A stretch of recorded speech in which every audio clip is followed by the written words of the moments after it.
everyone, how are you all? So now we are beginning with this video 17 which is an extension for the information transfer. हम लोग ने first part में क्या पढ़ा था about the information transfer, data कैसे transfer होता है वर्बल टू नॉन वर्बल में and non verbal to verbal में. तो वर्बल क्या था, हमारे पैराग्राफ्स थे, और नॉन वर्बल क्या था, हमारे डायग्राम्स एंड ऑल थे. फिर हमने एग्जाम्पल भी देख लिया था, उनका यूजेस देख लिया था. आज हम सिर्फ फोकस करने वाले हैं नॉन वर्बल पार्ट पे. नॉन वर्बल टू वर्बल कैसे ट्रांसफ़र होता है, इसका राइटअप भी देखेंगे और इसका बोलने में कैसे यूज़ होता है. जो नॉन वर्बल जेस्चर्स है, हमें लगता है जब हम बात करते हैं तो सिर्फ हमारे वर्ड्स पे ध्यान होता है. बिल्कुल नहीं. जब हम बात करते हैं तो हमारी बॉडी लैंग्वेज, जो साइन लैंग्वेजेस होती है, जो एक्सप्रेशन होते हैं, उन सब पे फोकस होता है. So let's see what's available over here. सबसे पहले ये देखिए, इसे हम कहते हैं नॉन वर्बल फॉर्मेट. ये हमने पहले भी देखा है. This is similar to tree diagram. कैसे ईजिली, अब अगर आप लोग देख लीजिए, अगर इसको मैं पैराग्राफ में लिखती तो कितना टाइम जाता. There is various types of instruments and I need to explain each and everything. यहाँ पे डायरेक्टली एक्सप्लेन कर दिया है कि ये क्या है. Title is mandatory, classification of musical instruments. अब उन्हें डिवाइड किया 4 पार्ट्स में. विंड है, स्ट्रिंग है, कीबोर्ड है, परकशन है. फिर wind is further divided into wood, wind and brass. String is plucked and board. Keyboard is chordophones, aerophones. Percussion is idiophones and membranophones.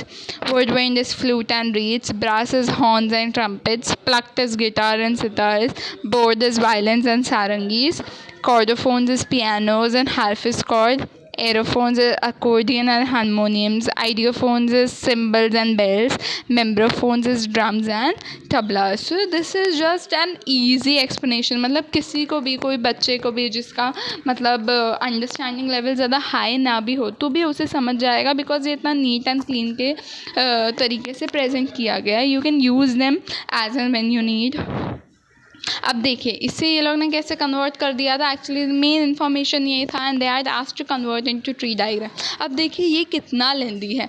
Musical instruments are commonly classified into 4 popular categories: wind, string, keyboard and percussion.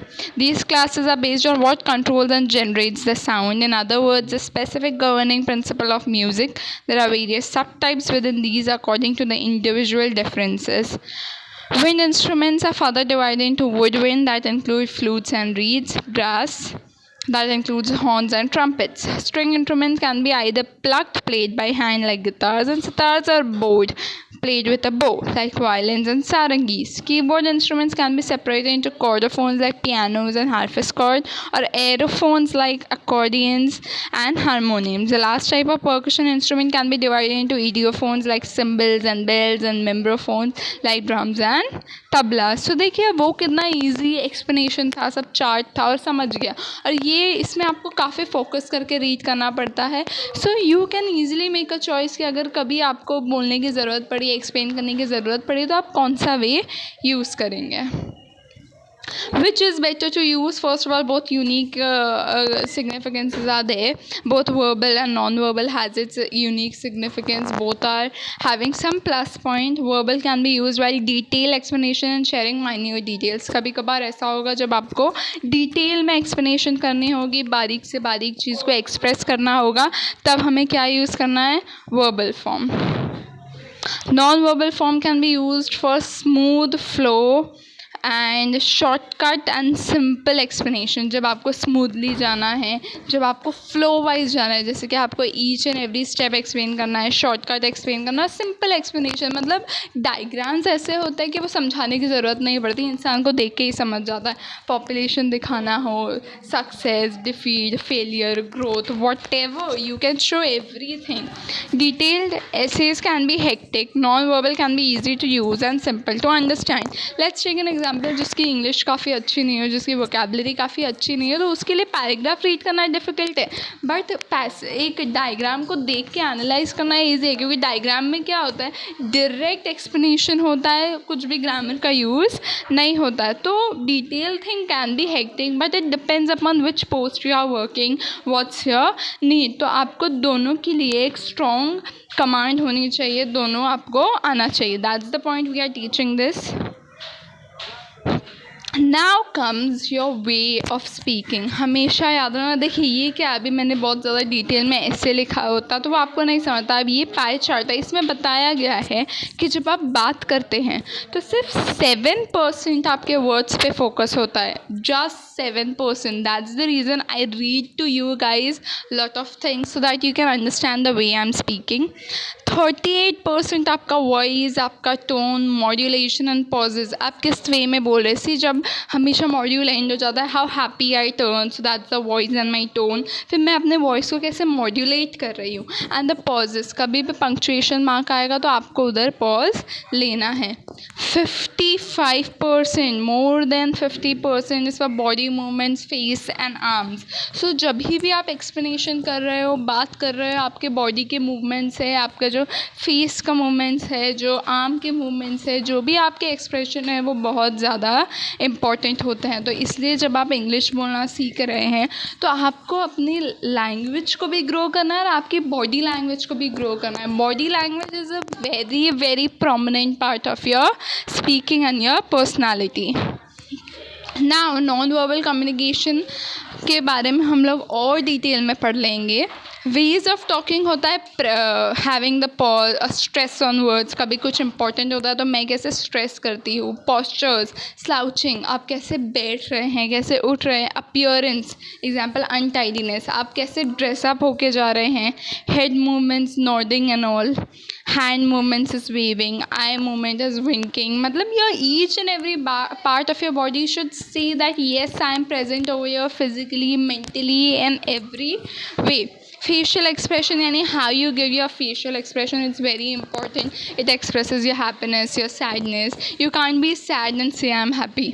Okay, so you have to express that. Body contact, example shaking hands, closeness, invading someone's space, the how close you are standing to someone. Now you definitely need to have some distance because of the pandemic which we are suffering, but in general भी आपको एक distance से ही बात करना चाहिए, ना ज़्यादा दूर ना ज़्यादा closeness. Sounds, you're laughing, the way you laugh, you need to be modest while all these things. You don't have to be over expressive, ज़्यादा ही express नहीं करना, ना ही कम एक्सप्रेसिव होना है. So what is a non verbal communication. हमने ये सब gestures पढ़ लिए. अब हम ज़रा डेफिनेशन देख लेंगे. Non verbal communication is defined as process of using wordless messages to generate meaning. अब जैसे कि वो पैसेजेस मैंने पहले वो डायग्राम्स एक्सप्लेन कर दिए सो दैट ये डेफिनेशन आपके लिए क्लियर हो जाए कि वर्डलेस मैसेज, बिना बोले आप कैसे लोगों को समझा सकते हो. That's also a great talent. The use of non-verbal communication can create a whole new meaning to a message. So जब आप non-verbal communication use करें तो वो एक totally new meaning दे देता है एक message को. Now we are going to have a distinguish between verbal and non-verbal. Verbal हमें पता है, हम spoken words use करते हैं. Non-verbal में communication without or in addition to spoken words. Suppose आप बिल्कुल भी words नहीं use कर रहे हैं तो उनके अलावा जो आपके बॉडी जेस्चर्स है वो बात करेंगे. आप बोलते बोलते भी जो आपके बॉडी जेस्चर्स है उन्हें यूज़ करेंगे. सो बेस्ट यूजेस वर्बल का जब सीरियस एंड कंट्रोवर्शियल टॉपिक्स और डिसएग्रीमेंट्स और emotion are involve. First time explanation generally don't, जो आपसे फेमिलियर होगा वो आपके बॉडी लैंग्वेज को अच्छे से समझेगा. सो फर्स्ट टाइम में don't go for non verbal. Non verbal में रिटन होता है, बॉडी लैंग्वेज होता है, para language. Are people more likely to remember verbal और non verbal message when communicating with others. Why? Now this is an activity for you. Think कि जब आप किसी से बात करते हैं तो वो आपके वर्ड्स को याद रखते हैं या आपके बोलने का तरीका, आपने कैसे बोला है. Action speaks louder than words is a hint for you guys. Write an answer on this. Convert any data into pie chart. Might be you have lots of data around you. Just convert it into pie chart. आप ये भी कर सकते हैं research work कि आपके area में कितने यंग लोग हैं जो कि स्पोर्ट्स में इंटरेस्टेड हैं, जो कि गवर्नमेंट जॉब में इंटरेस्टेड हैं, या now days how many people use which social media and why do they use social media. तो इस तरीके से आप अपनी क्रिएटिविटी यूज़ करिए and convert into a pie chart.